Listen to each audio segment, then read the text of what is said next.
The Spartans, the Renaissance men, the Navy SEALs, the PayPal Mafia, the Rolling Stones, the Beatles, the Apple team.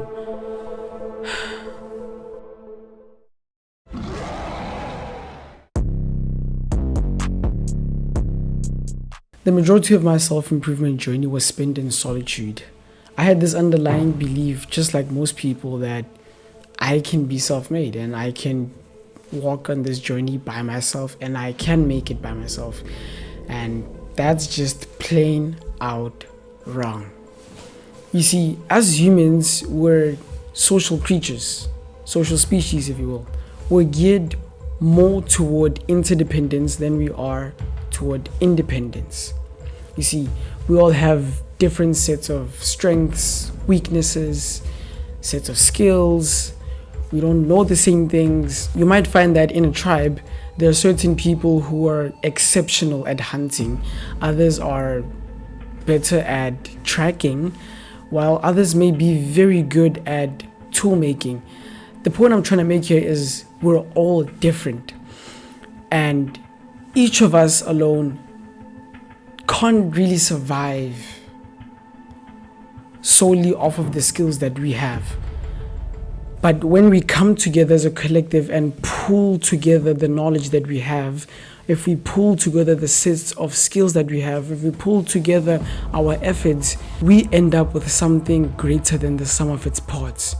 You'd find that such a tribe goes beyond just merely surviving.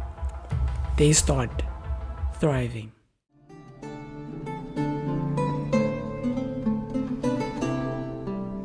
Coming together as a collective and sharing ideas propelled the success of the Renaissance men.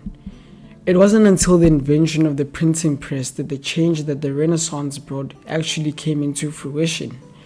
Ideas spread far and wide. Those ideas bred new ideas. It encouraged active participation in society. Good ideas were strengthened whilst bad ones were chucked out. This brought about perpetual growth.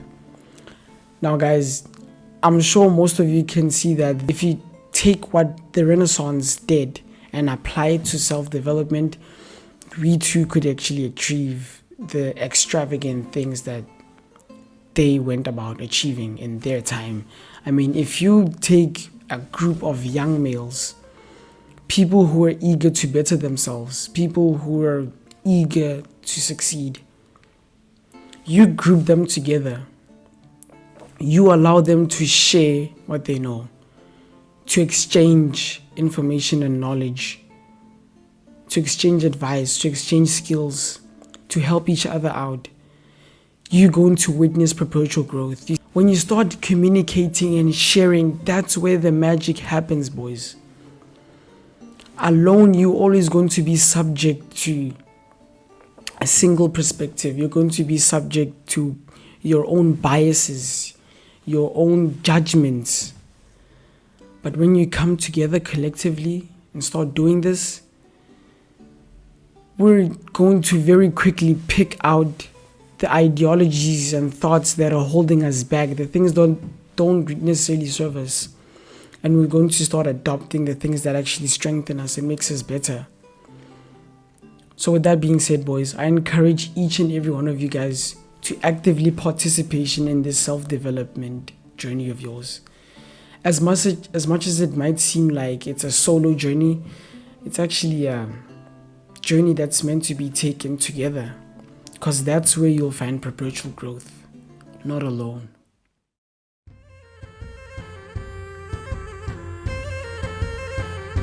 Sparta was one of the most dominant of all Greek city-states.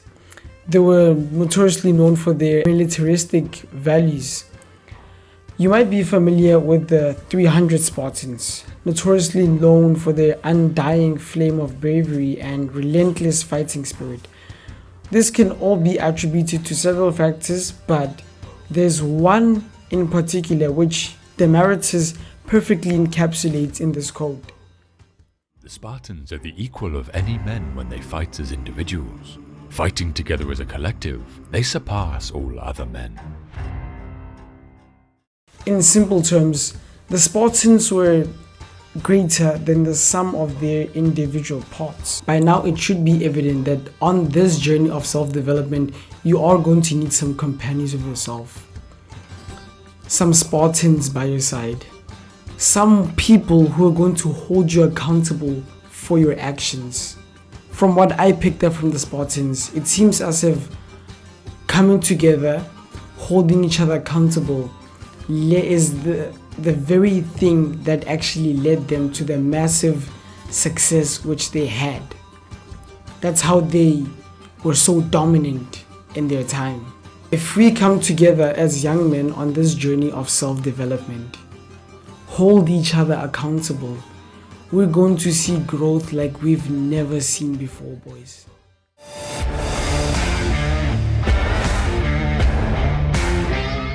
The PayPal Mafia.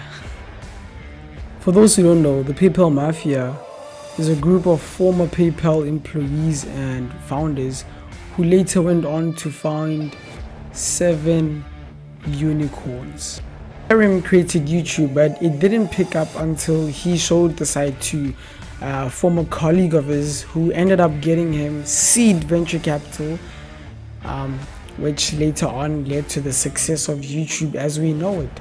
Hoffman, who became an angel investor after the PayPal venture, reportedly arranged the first meeting between Thiel and Zuckerberg, which later landed Thiel $1 billion payoff from that investment.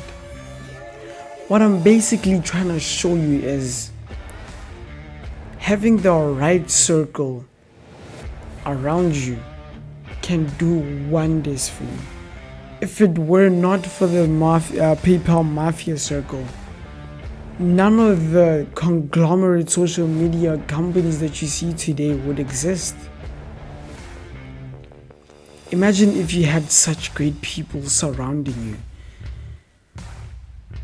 Achieving your goals and greatness alike would be, and it would make not achieving your goals and succeeding very hard, because everybody around you is determined to do that, and everybody's pushing as crazy as you are. So it's just a matter of time before you really make it.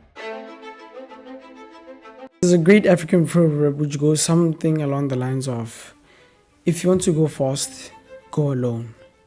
If you want to go far, go as a group. With that being said, boys, I leave you with a choice to make. You either choose to become a troop member, devote your life toward becoming a silverback, relentless pursuit toward your goals, or you cannot be one, which is totally fine. I'm not forcing anybody to do anything. Should you choose to devote yourself toward becoming the best version of yourself, becoming and unlocking the inner silverback within you, there is no turning back. But yeah, boys, thanks for watching the video. Like, subscribe, share the video with your other brothers. Let's get this shit, man. The world's not ready for us.